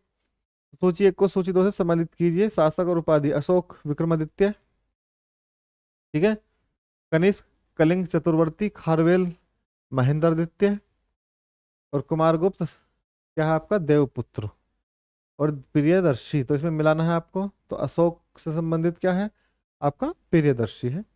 कनिष्क, कनिष्क क्या है आपका? देवपुत्र है। खारवेल आपका क्या है? कलिंग चक्रवर्ती है। और कुमारगुप्त क्या है आपका? विक्रमादित्य है। ठीक है, या महेंद्रदित्य। हाँ, कुमारगुप्त की जो है आपकी महेंद्रदित्य है, विक्रमादित्य नहीं है। विक्रम संवत कब से प्रारंभ हुआ? 58 ईसा पूर्व से। विक्रम संवत्सर, शक संवत्सर, गुप्त संवत्सर और कलिंग संवत्सर। तो विक्रम संवत्सर जो है यानी कि विक्रम संवत जो है आपका वो 58 ईसा पूर्व का है। शक जो है आपका वो 78 का है। गुप्त संवत 320 का है। कली संवत जो है आपका 3102 ईसा पूर्व का है। मौर्यों के बाद दक्षिण भारत में सबसे प्रभावशाली राज्य किसका रहा है? सातवाहनों का। ठीक है। बुद्ध की खड़ी प्रतिमा इनमें से किस काल में बनाई गई है? कुषाण काल में। यानी कि बुद्ध की पहले बैठी हुई प्रतिमाएं बनाई जाती थी, उसके बाद फिर वो खड़ी हुई बनाई जाने लगी, तो वो किसके काल की है? कुषाण काल की। शुंग वंश के बाद किस वंश में भारत पर राज किया है? कणव वंश ने। किस चीनी जनरल ने कनिष्क को हराया था? पेन चाओ ने। ठीक है, आगे देखिए। उत्तरी तथा उत्तर पश्चिम भारत में सर्वाधिक संख्या में तांबे के सिक्के को जारी किया गया कुषाणों ने किया था। कुषाण फारस की खाड़ी लाल सागर से होकर व्यापार करते थे, ये सही है। उनकी सुसंगठित नौसेना उच्च, ये गलत है, नौसेना नहीं थी। जो कला शैली भारतीय और ग्रीक यूनानी शैली का सम्मिश्रण है उसे कहते हैं गांधार। कनिष्क बौद्ध धर्म की किस शाखा का अनुयायी है जिसका प्रसार उसने मध्य एशिया सुदूर पूर्व में किया है? वो महायान शाखा से जुड़ा जुड़ा हुआ है। तो आपको ये पहले ही, ये अगर मध्य और मध्य एशिया की बात करता है तो आपका जो पश्चिमी और उत्तर वाला पार्ट है उसमें कौन है? महायान है। और इस दक्षिण वाले पार्ट है उसमें हीनयान है। ठीक है। कनिष्क के शासनकाल की सर्वाधिक महत्वपूर्ण घटना कौन सी थी? चौथी बौद्ध संगति। प्राचीन भारत का महान व्याकरण पतंजलि किसका समकालीन है? पुष्यमित्र शुंग का। ठीक है। सर्वप्रथम भारत में विशुद्ध संस्कृत भाषा में लंबा अभिलेख किस राजा के द्वारा जारी किया गया है? शक राजा रुद्रदमन के द्वारा। किस राजा के शासनकाल में ईसाई धर्म प्रचारक सेंट थॉमस भारत आया था? तो यह है गोंदो फार्निश। ठीक है, गोंडो फार्निस भी कहते हैं इसे। किस कुषाण शासक ने सर्वप्रथम स्वर्ण मुद्राएं जारी की? ये आपका है कडफिसस सेकंड। किस वंश के शासकों ने छत्र प्रणाली सकोने। त्रातार यानी कि मुक्तिदाता की उपाधि किस वंश के शासकों ने धारण की है? सकोने। प्राचीन काल में भारत पर आक्रमणों के संबंध में कौन सा सही कालानुक्रम है? पहले यूनानी आए, फिर शक आए, फिर कुषाण आए, ठीक है, फिर पार्थियन आए, इसके बाद भी आते हैं आपको। फिर भारत में प्रथम बार सैनिक शासन मिलिट्री गवर्नमेंट व्यापार में लाया गया था ग्रीकों के द्वारा। ईसा पूर्व दूसरी शताब्दी या ईसा पूर्व दूसरी सदी में प्रारंभ में उत्तरी अफगानिस्तान में स्थापित भारत यूनानी राजा या राज्य था किसका? बैक्टीरिया का। चार धातु सोना चांदी तांबा सीसा में बनने वाले सिक्कों को क्या कहा जाता है? कर्षापण। ठीक है। सर्वप्रथम रोम के साथ किन लोगों का व्यापार प्रारंभ हुआ? तमिल और चेरों का। ये बात आपको ध्यान रखनी है, तमिल और चेरों का। आगे देखिए, मौर्योत्तरकालीन प्रमुख बंदरगाहों में कौन अक्षत्य है? तो ये मौर्यकालीन बंदरगाह की बात करता है तो बारबेरिकम है, अरिकमेडु है, वेरिगाचा है यानी भड़ोच, और कोचीन है। कोचीन नहीं है, ठीक है, कोचीन का कोई वर्णन नहीं है। निम्नलिखित में से किस स्थान को पेरिपल्स ऑफ द इरिथन सी में पोर्डू के नाम से संबोधित किया गया है? अरिकमेडु में। ठीक है, अरिकमेडु आपका चेन्नई के पास पड़ेगा, यानी कि चेन्नई से 90 किलोमीटर दूर पड़ेगा ये आपका दक्षिण में। मौर्य उत्तर काल में किसने भारत में हिंद यूनानी राज्य की स्थापना की है? डेमेट्रियस की। निम्नलिखित में से किसने अपने जीवन में उत्तरार्ध में अपने पुत्र के हाथों में राज सत्ता सौंपकर बौद्ध भिक्षु बन गया? बिनांडर है। कुषाणों का संबंध किससे है? चीन के यूची जनजाति से। निम्नलिखित में से कौन कनिष्क के बौद्ध होने के लिए उत्तरदायी है? अशुघोष। अब देखिए ये मिलाने हैं आपको, तो इंडो ग्रीक जो है वो क्या है? वो हिंदियावन है, बिल्कुल ठीक है। और जो शक है आपके वो कौन है? वो आपके सिथियन है। और पार्थो कौन है? पहलव। सुंग, विदिशा, चेदी, कलिंग, सातवाहन, प्रतिष्ठान और कुषाण पुरुषपुर, ये ठीक ही है। ठीक है, तो सुंगों की राजधानी क्या है? विदिशा है। चेदी कलिंग, चेदी के राज्य की राजधानी कलिंग। सातवाहनों की प्रतिष्ठान पैठान है और कुषाणों की पुरुषपुर है। रोमन साम्राज्य के अनुसार अनुसरण पर किस वंश के शासकों ने कैसर यानी सीजर की उपाधि ग्रहण की है? कुषाण। निम्नलिखित में से किसका निर्माण शुंग काल में होता है? भरुत का स्तूप, सांची स्तूप की वेदिका, तोरण द्वार और भाजा स्तूप सभी। आंसर इज डी, सातवाहन नरेश। हाल के समकालीन गुनाडे ने किस प्राकृत ग्रंथ की रचना की है? व्रत कथा की। ठीक है, किसकी रचना की है? व्रत कथा की। निम्नलिखित कथनों पर विचार कीजिए। तो इसमें आपको बताना है, सातवाहन शासक बौद्ध पर अत्याचार करते थे, गलत है। पुष्यमित्र शुंग बौद्धों को संरक्षण देते थे, ये तो गलत ही है। बोध गया में शशांक ने बुद्ध वृक्ष को काट दिया था, ये सही है। ठीक है, पुष्यमित्र शुंग कौन से ब्राह्मण धर्म को संरक्षण देता था? निम्नलिखित में से किस अभिलेख में चंद्रगुप्त मौर्य और अशोक दोनों का उल्लेख किया गया है? महाक्षत्रप रुद्रदमन का जूनागढ़ अभिलेख है। प्राचीन भारत में निम्न में से किस एक ने नियमित रूप से सोने के सिक्के चलाए हैं? कुषाणों ने। कलिंग खारवेल या कलिंग नरेश खारवेल किस वंश से है? चेदी वंश से है। ठीक है, तो कलिंग कहाँ? अभी का वर्तमान में उड़ीसा, उसका नरेश खारवेल है और उनका वंश चेदी वंश है। ठीक, प्राचीन भारत में देश की अर्थव्यवस्था में अत्यंत महत्वपूर्ण भूमिका निभाने वाली श्रेणी संगठन में के संदर्भ में निम्नलिखित में से कौन से कथन सही है?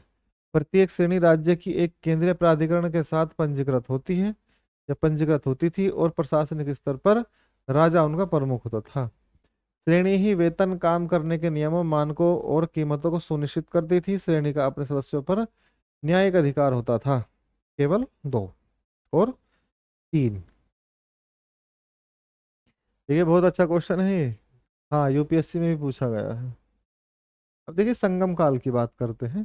ठीक है, किसकी बात करते हैं? संगम काल की। ठीक, अब आइए, लाल चेर के नाम से, जो लाल चेर के नाम से प्रसिद्ध वह चेर शासक कौन सा था जिसने कणग्गी यानी पत्तिनी के निर्माण, मंदिर निर्माण कराया था? सेनगुट्टवन। तमिल का गौरव ग्रंथ जीवक चिंतामणि किससे संबंधित है? जैन ग्रंथ से। तमिल भाषा के शिल्पाधिकारम और मणिमेखली नामक गौरव ग्रंथ किससे संबंधित है? बौद्ध धर्म से। निम्न में कौन संगम युगीन व्याकरण रचना सर्वाधिक महत्वपूर्ण रचना मानी गई है? तोलकाप्पियम। निम्नलिखित राजवंशों में किसका उल्लेख संगम साहित्य में नहीं हुआ है? कदंब का। संगम युग में उरियूर किस लिए विख्यात है? कपास के व्यापार का महत्वपूर्ण केंद्र है, इसलिए तोल्काप्पियम ग्रंथ संबंधित है व्याकरण और काव्य से। धार्मिक कविताओं का संकलन कुरल किस भाषा में है? तमिल में।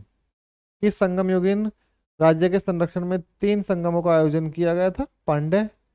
ठीक है। किसने उल्लेख किया है कि नंदों ने अपना कोष गंगा की धारा में छिपा रखा था? मामू मामूल नार ने। ठीक है। आगे देखिए। चेर, राजकीय चिन्ह धनुष, चोल बाघ, पांड्य मछली। आगे देखिए पुस्तक और लेखक। तोल्काप्पियम तोल्काप्पियार, ऐसे ही बस मिलते जुलते ही नाम है। तोल्काप्पियम तोल्काप्पियार। शिल्पाधिकारम इलागो आदिगल। ठीक है। मणिमेखले शीतलय सतनार। जीवक चिंतामणि तिरुक्त देवनार। ठीक है ना। आगे देखिए कुरिंजी। कुरिंजी जो है आपकी, वो उसका मतलब क्या है? पहाड़ी है। पालई का मतलब क्या है? मरुभूमि निरंजन स्थल। मरुभूमि का मतलब रेगिस्तान। मुल्लाई का मतलब क्या है? जंगल है। और मरुदम का मतलब है कृषि भूमि। ठीक है। और नेउल का मतलब है तटीय प्रदेश। ठीक है। अब आगे देखिए प्रथम संगम अगस्त किसके अध्यक्षता में हुई? प्रथम संगम सभा अगस्त ऋषि की, दूसरी हुई अगस्त ऋषि और तोल्काप्पियार के, और तृतीय हुई नक्कीरर के की अध्यक्षता में। आगे देखिए। हाँ, 1 2 3 सही है, बिल्कुल सही है। कपाटपुरम या अल्वे में संपन्न द्वितीय संगम का एकमात्र शेष ग्रंथ कौन सा है? तोल्काप्पियम। अल्वे में संपन्न, कपाटपुरम या अल्वे की बात है। द्वितीय संगम कला का एकमात्र ग्रंथ है कौन सा? तोल्काप्पियम। ठीक है। और पहली का क्या है? तोल्काप्पियार। तोल्काप्पियम किसने लिखा है? तोल्काप्पियार ने। किस ऋषि के बारे में कहा जाता है कि उन्होंने दक्षिण भारत का आर्यकरण किया और उन्हें आर्य बनाया? अगस्त ऋषि को। स्ट्रैबो के अनुसार संगम युग में, या संगम युग के किस वंश के शासक ने रोमन सम्राट अगस्तन के दरबार में 20 ईसा पूर्व के लगभग अपना दूत भेजा था? पांड्य नरेश ने। तिरुवल्लुवर की रचना कुरल या मुप्पाल को कहा जाता है? तमिल भूमि।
किसके संबंध में यह कहावत है कि जितनी जमीन में एक हाथी लेट सकता है उतनी जमीन 7 आदमियों का पेट भर सकती है? कावेरी डेल्टा।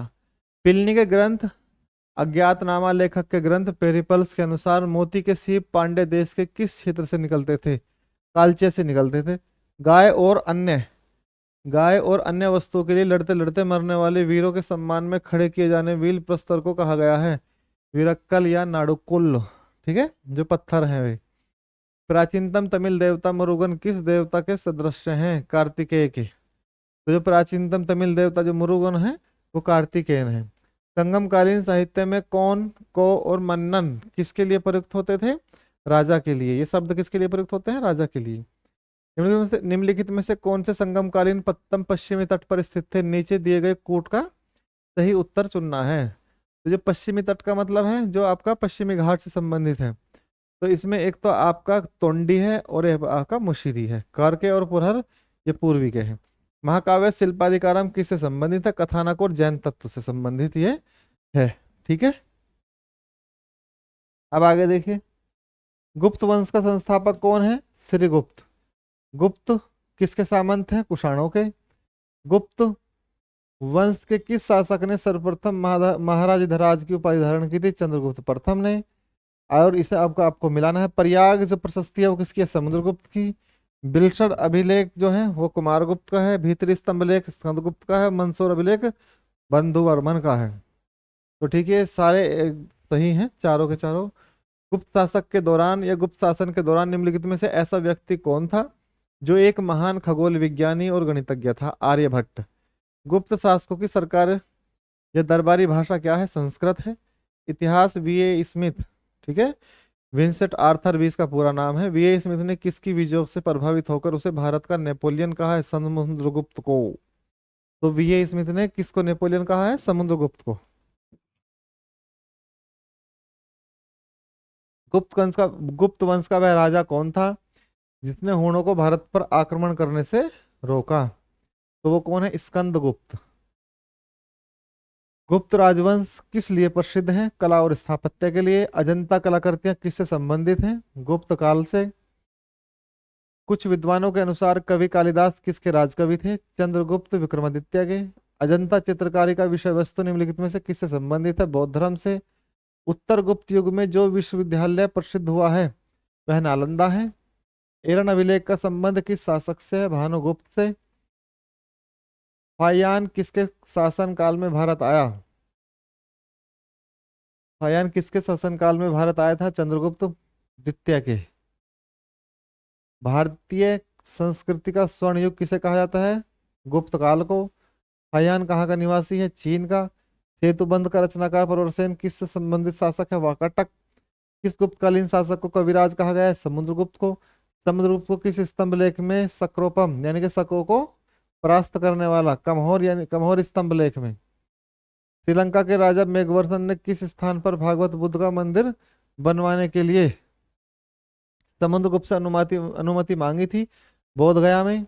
मंदिर निर्माण कला का जन्म सर्वप्रथम कब हुआ है? गुप्त काल में। गुप्त काल में सबसे अधिक मंदिर बने हैं और तभी मंदिर निर्माण कला का भी प्रारंभ हुआ था। चंद्रगुप्त द्वितीय ने विक्रमादित्य की उपाधि कब धारण की थी? शकों का उन्मूलन करने के बाद। गुप्त काल के सर्वाधिक लोकप्रिय देवता कौन है? विष्णु। चंद्रगुप्त मौर्य चंद्रगुप्त द्वितीय ने अपनी किस विजय की खुशी में चांदी के विशेष सिक्के जारी किए शकों को पराजित करने के बाद? मेहरौली स्थित लौह स्तंभ का निर्माण किस सदी में हुआ? चतुर्थ सदी में। ठीक है, कौन सी सदी में हुआ है? चौथी सदी में। अब आइए आगे। फाहियान और ह्वेनसांग ने के राजाओं को देखा है? चंद्रगुप्त, विक्रमादित्य और हर्षवर्धन को क्रम से। भाई जो फाहियान है वो चंद्रगुप्त के समय में आया था और जो ह्वेनसांग है वो हर्षवर्धन के समय में आया था, तो ये कोई बड़ी बात नहीं है। धनवंतरी कौन है? चंद्रगुप्त विक्रमादित्य के दरबार में नवरत्न में से एक जो कि एक प्रसिद्ध चिकित्सक है। गुप्तकालीन शासक किस प्रकार की थी? गुप्त शासक प्रणाली किस प्रकार की थी? राजतंत्रात्मक। फाहियान द्वारा रचित ग्रंथ फोकवोकी में किसका विवरण नहीं है? बौद्ध धर्म के सिद्धांतों का विवरण उसमें नहीं है। आगे देखिए, गुप्त स्थापत्य कला का सर्वोत्कृष्ट मंदिर निम्न में से कौन सा है? देवगढ़ का दशावतार का मंदिर। अजंता की गुफाओं में किन गुफाओं का निर्माण गुप्त कला में हुआ है? 16, 17 और 19वीं जो गुफा है उसका निर्माण गुप्त काल में हुआ। अमरकोश के लेखक अमर सिंह किस शासक के दरबार से जुड़े थे? चंद्रगुप्त द्वितीय। गुप्त संवत को प्रारंभ करने का श्रेय किसे दिया जाता है? चंद्रगुप्त प्रथम को। चंद्रगुप्त प्रथम ने गुप्त वंश का प्रारंभ किस उपलक्ष्य में किया था? अपने राज्यारोहण के स्मारक के रूप में। प्रयाग प्रशस्ति अभिलेख का लेखक हरिशेन जो है किस शासक का दरबारी कवि है? समुद्रगुप्त का। गुप्त काल को प्राचीन भारत का क्लासिकल युग क्यों कहा जाता है? कला साहित्य के क्षेत्र में अपने चरमोत्कर्ष पर पहुंचने के कारण। सारनाथ के धमेक स्तूप का निर्माण किस काल में हुआ? गुप्त काल में। गुप्त काल की सोने की मुद्रा को क्या कहा जाता है? दीनार कहा जाता है। कुमार संभव महाकाव्य किस कवि ने लिखा है? कालिदास ने। नालंदा विश्वविद्यालय का स्थापना का युग कौन सा है? गुप्त के समय में हुआ। और आपका गुप्त युग में भू राजस्व की दर क्या है? उपज का छठा भाग। मैंने कल एक बात बताया था कि जब कुछ ना पता हो तो 1/6 लिख देना, क्योंकि अधिकतर समय में वो 1/6 ही रही है। ठीक, ये लाइट के जाने से टेक्निकल प्रॉब्लम हो गई, कोई बात नहीं, हम दोबारा से ओपन कर लेंगे, ये कोई बड़ी बात नहीं है। ठीक है।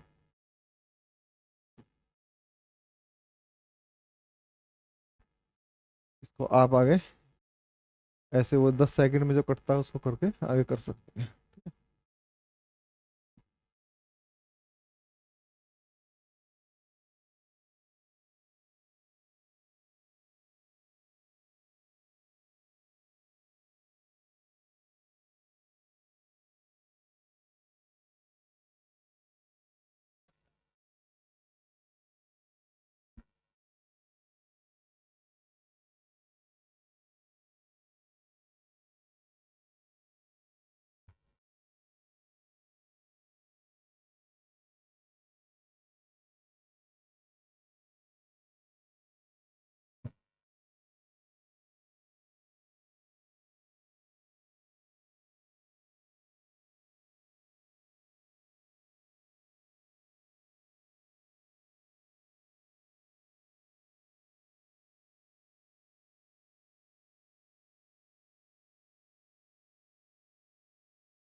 तो ये वहीं पे खुला है, वहीं खुलता है, ठीक है।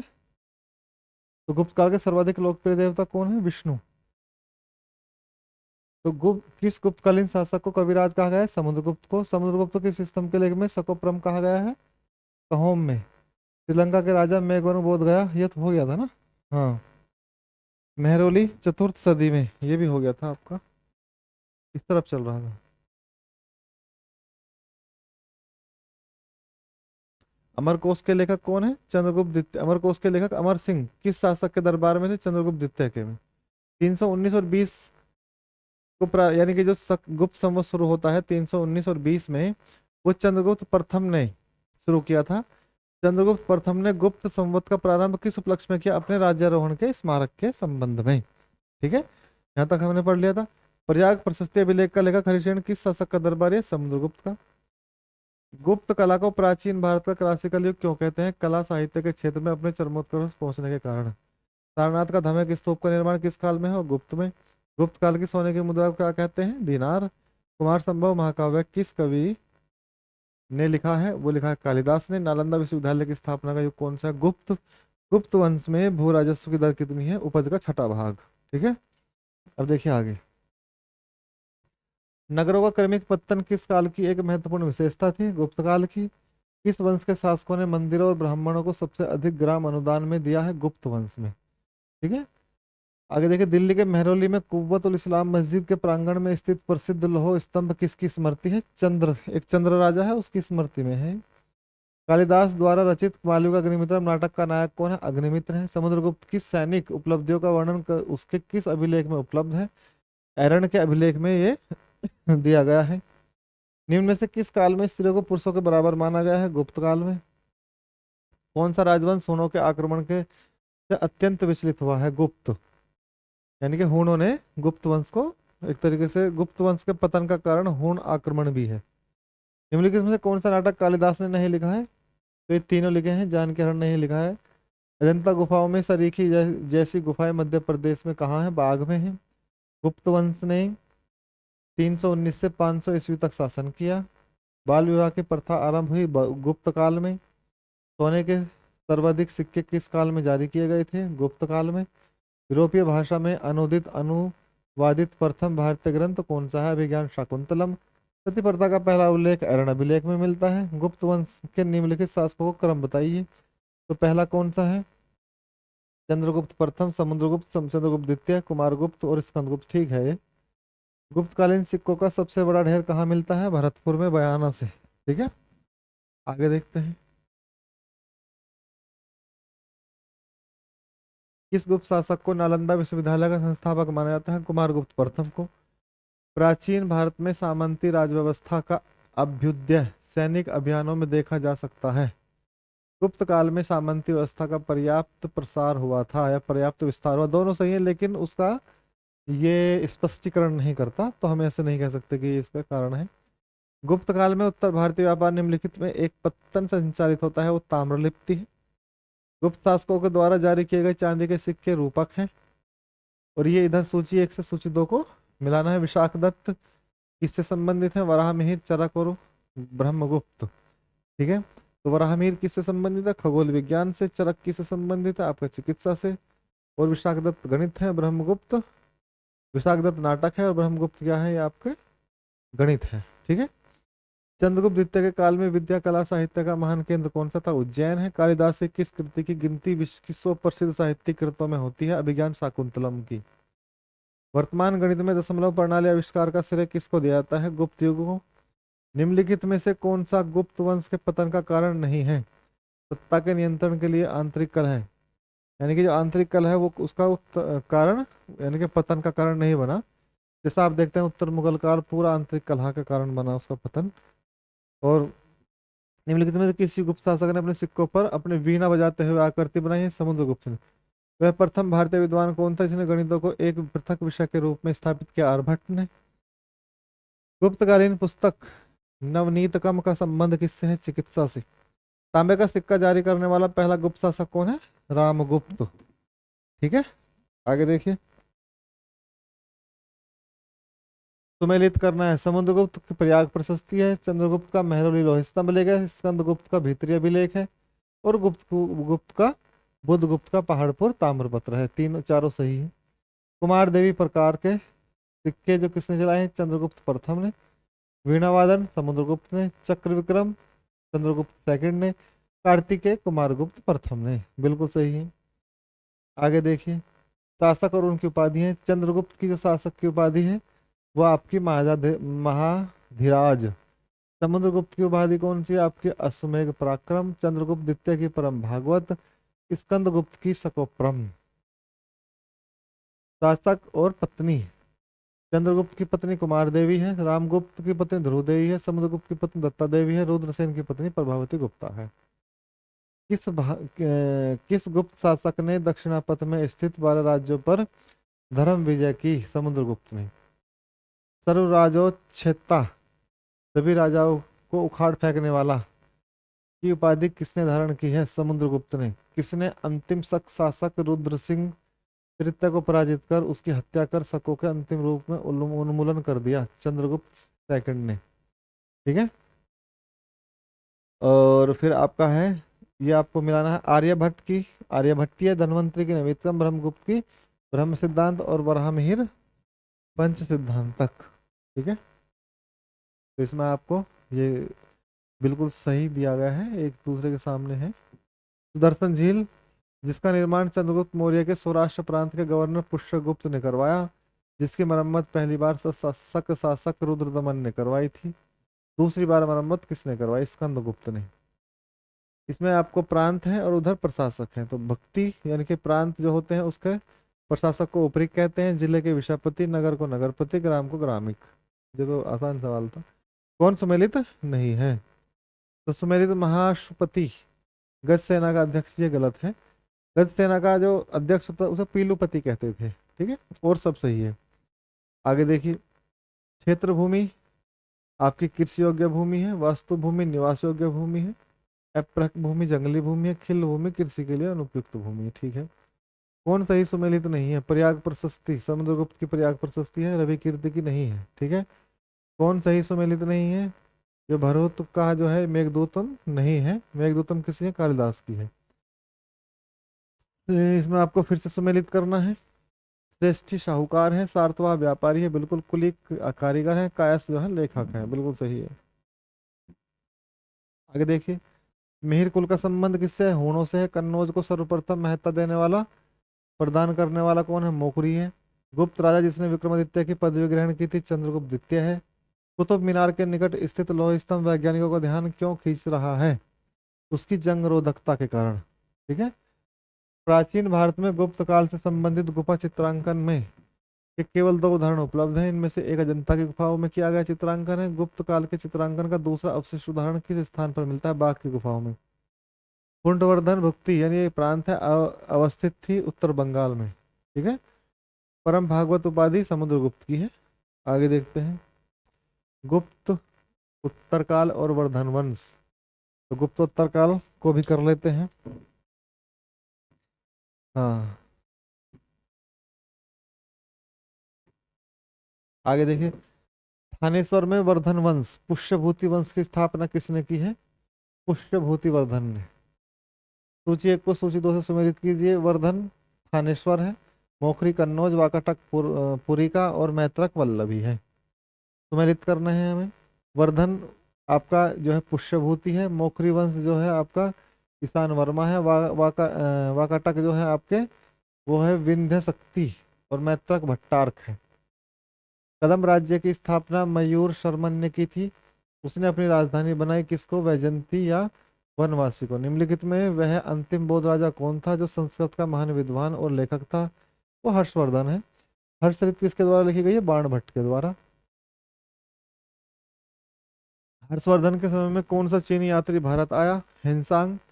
चालुक्य राजा पुलकेशिन द्वितीय को किसने पराजित किया? नरसिंह वर्मन प्रथम ने। किस व्यक्ति को द्वितीय अशोक कहा जाता है? हर्षवर्धन को। बाणभट्ट किस सम्राट के दरबारी कवि हैं? हर्षवर्धन के। हर्ष और पुलकेशिन द्वितीय के मध्य हुए संघर्ष की जानकारी कहाँ मिलती है? ऐहोल अभिलेख में। प्रतापशील हूर्ण हरिण केसरी महाराज धीराज नामक उपाधियां निम्न में से किसकी थी? यह है आपकी प्रभाकरण वर्धन। सम्राट हर्ष ने अपनी राजधानी थानेश्वर को कहाँ स्थानांतरित किया? कन्नौज में। सकलोपत्रापथनाथ किसे कहा गया है? हर्षवर्धन को। हेनसांग ने किसे शिलादित्य कहा है? हर्षवर्धन को। गुप्त वंश के ह्रास के पश्चात उत्तर भारत में बड़े भाग का पुनर्गठन किसने किया? हर्षवर्धन ने। बंगाल का कौन सा शासक हर्ष का समकालीन है? शशांक। आगे देखिए। चालुक्य शासक पुलकेशिन द्वितीय ने किस नदी के किनारे हर्षवर्धन को परास्त किया था? नर्मदा के। हर्ष के शासनकाल में उत्तर भारत का सबसे महत्वपूर्ण शहर कन्नौज। हर्ष की जीवनी किसने लिखी? बाणभट्ट ने। हर्ष अपनी धार्मिक सभा कहाँ क्या करता था? प्रयाग में। हर्षवर्धन वंश की राजधानी थानेश्वर किस प्रदेश में स्थित है? हरियाणा में। हर्षवर्धन की बहन राजश्री का विवाह किसके साथ हुआ? मोखरी नरेश के। हर्षवर्धन के अग्रज राज्यवर्धन की हत्या किसने की? गौड़ नरेश शशांक ने। हर्षवर्धन ने 606 ईस्वी में हर्ष संवत की स्थापना किस उपलक्ष्य में की थी? अपने राज्यारोहण के उपलक्ष्य में। कौन वर्धन वंश की राजधानी थानेश्वर कन्नौज लेके गया था? हर्षवर्धन। कन्नौज किस प्रदेश में स्थित है? उत्तर प्रदेश में। हेनसांग की भारत यात्रा के समय सूती कपड़ों के उत्पादन के लिए सबसे प्रसिद्ध नगर कौन सा है? मथुरा। कवि बाणभट्ट निवासी है थानेश्वर का। नागानंद का रचनाकार कौन है? हर्षवर्धन। सम्राट हर्षवर्धन ने 2 महान धार्मिक सम्मेलनों का आयोजन किया, कन्नौज व प्रयाग में। नागानंद रत्नावली प्रियदर्शिका किसकी? हर्षवर्धन की। गुर्जरों को किस शासक ने पराजित किया? हर्षवर्धन ने। आज भी भारत में हेनसांग को याद करने का मुख्य कारण सीयू की रचना है। इसमें देखिए। हर्षवर्धन के विजयी जीवन में एकमात्र पराजय देने वाला पुलकेशिन द्वितीय कहाँ का शासक है? वातापी का। हर्षवर्धन ने अपनी पुत्री का विवाह वल्लभी नरेश से किया, जो कि उसकी एक बड़ी कूटनीतिक उपलब्धि थी। वल्लभी नरेश का नाम क्या है? ध्रुवसेन द्वितीय। 641 में किसने चीन के राजा ताइत्सुंग के पास एक राजदूत भेजा? हर्षवर्धन ने। हर्षवर्धन के भारतीय मिशन के जवाब में चीनी सम्राट ताइत्सुंग ने 3 चीनी मिशन हर्षवर्धन के दरबार में भेजे, जिसमें से एक मिशन हर्षवर्धन के मरणोपरांत पहुंचा। अंतिम मिशन में शामिल उस चीनी राजदूत का नाम क्या है जिसने हर्ष की मृत्यु के तुरंत बाद जो घटना घटित हुआ उसको विस्तार से वर्णित किया है? वांग वेंत्से। ठीक है। इस चीनी यात्री को वर्तमान शाक्य मुनि और यात्रियों में राजकुमार कहा जाता है? हेनसांग को। हेनसांग भारत में लगभग कितने साल रहा? 14 वर्ष। हेनसांग के सम्मानार्थ और महायान धर्म के प्रचारार्थ हर्षवर्धन ने कहाँ महासभा का आयोजन किया था? 643 ईस्वी में। कुंभ मेले या कुंभ मेला को प्रारंभ करने का श्रेय किसको दिया जाता है? हर्षवर्धन को। नर्मदा नदी पर सम्राट हर्ष के दक्षिणावर्ती अग्रगमन को रोका गया है? पुलकेशिन द्वितीय ने। निम्नलिखित में किसने नालंदा विश्वविद्यालय को 100 ग्रामों की आय दान स्वरूप दी है? हर्षवर्धन ने। तो सूची 1 को सूची 2 से आपको मिलाना है। हर्षचरित्र कादम्बरी हर्षवर्धन की है। ठीक है। हर्षचरित्र सॉरी, ये रचनाएं हर्षचरित्र और कादम्बरी किसकी हैं? बाणभट्ट की हैं। नीति शतक, श्रृंगार शतक, भक्ति शतक ये है आपकी भरहरतरी की। सूर्य शतक किसकी है? आपकी सूर्य शतक है आपकी, हाँ, मयूर की है। प्रियदर्शिका रत्नावली नागानंद हर्षवर्धन की। निम्नलिखित में से कौन हर्षवर्धन के दरबार से संबंधित नहीं है? बाणभट्ट, भर्तृहरि और मयूर हैं, कालिदास नहीं है। ठीक है। हर्षवर्धन ने किसी नवीन शासन प्रणाली को जन्म नहीं दिया। हर्षवर्धन ने गुप्त शासन प्रणाली के संशोधनों को अपनाया। बिल्कुल सही है, दोनों ही है, और इसका ये इसकी सही व्याख्या भी करता है। कौन सुमेलित है? अवंती हर्षवर्धन का प्रधानमंत्री है। सिंहनाद महासेनापति है, और कुंतल सेनापति यानी अशुसेना का। तो ये तीनों ही सही है। ठीक है, आगे देखिए। किसका कथन है? भारत के लोग गर्म मिजाज के हैं, उन्हें जल्दी गुस्सा आता है, परंतु ईमानदार हैं, भारतीय स्वच्छता प्रेमी हैं, इंसान कहता है। अग्रहार का अर्थ था ब्राह्मणों को दिया जाने वाला करमुक्त भूमि अनुदान। घंटी यंत्र तुला यंत्र का प्रयोग होता है खेत की सिंचाई के लिए। ठीक है। दक्षिण भारत के संदर्भ में एरीपत्ती का अर्थ था जलाशय की भूमि। हर्ष के काल में भू राजस्व की सीमा कितनी है? 1/6 से 1/10। मोखरी शासकों की राजधानी कौन है? कन्नौज है। सीयू की नामक यात्रा विवरण किससे जुड़ा हुआ है? आपका ह्वेनसांग से। ठीक है। जो प्राचीन भारत का विविध विविध है उसको देख लेते हैं। प्राचीन भारत आपका समाप्त हो गया है, इसके बाद फिर हम आपको मध्यकालीन भारत चलाएंगे। ठीक है। किस विदेशी यात्री ने भारत का दौरा सबसे पहले किया था? मेगस्थनीज ने। प्राचीन भारत में निम्नलिखित में से कौन सा विद्या अध्ययन का केंद्र नहीं है? कौशाम्बी। शून्य की खोज किसने की है? आर्यभट्ट ने। महापाषाण संस्कृति 1500 से 1000 हमें दक्षिण भारत के उस ऐतिहासिक युग से परिचित कराती है जब महापाषाण काल में उपयोग में लाए जाते थे बड़े पत्थर से घिरी गई समाधि कब्रें। किस पुस्तक का 15 भारतीय और 40 विदेशी भाषाओं में अनुवाद किया जा चुका है? पंचतंत्र का। और ये न्यूमिस्मेटिक किसको कहते हैं? सिक्का या धातु शास्त्र को। और हितोपदेशक के लेखक कौन है? नारायण पंडित है। नाट्य शास्त्र की रचना किसने की है? आपको भरत मुनि ने। विक्रम संवत प्रारंभ होता है 58 ईसा पूर्व में। अंकोर वाट कहाँ स्थित है? कंबोडिया में। पुरापाषाण काल में आदि मानव के मनोरंजन के साधन क्या है? शिकार है। निम्नलिखित में से किसको चालकोलिथिक अब ताम्रपाषाण काल को स्वप्नवासा दत्ता भास। नालंदा विश्वविद्यालय किसके लिए प्रसिद्ध है? वो धर्म के लिए। उन स्रोतों का नाम बताइए जो प्राचीन काल में व्यापारिक मार्गों पर मौन है। वो मिलिंद पनो है। आधुनिक मानव के हाल का पूर्वज कौन है? क्रोमैग्नन मनुष्य। ये हम कर चुके हैं, लेकिन फिर भी चलो एक बात देख लेते हैं। ईसा की प्रारंभिक सदियों में भारत तथा रोम के बीच घनिष्ठ व्यापारिक संबंधों की सूची किस में है? तोंडी में। कहाँ की खुदाई से प्राप्त होती है? तोंडी से। आधुनिक देवनागरी लिपि का प्राचीनतम रूप कौन सा है? ब्राह्मी है। मानव द्वारा सर्वप्रथम प्रयुक्त अनाज कौन सा है? जौ। ठीक है। अगर जो ऑप्शन में नहीं है तो फिर गेहूं लगाना है। कौन सा जोड़ा सुमेलित नहीं है? हरिशेन हर्ष रवि कीर्ति पुलकेशिन द्वितीय भवभूति कन्नौज के यशोवर्मन। ये सही है आपका, लेकिन ये थर्ड हरिशेन और हर्ष ये गलत है।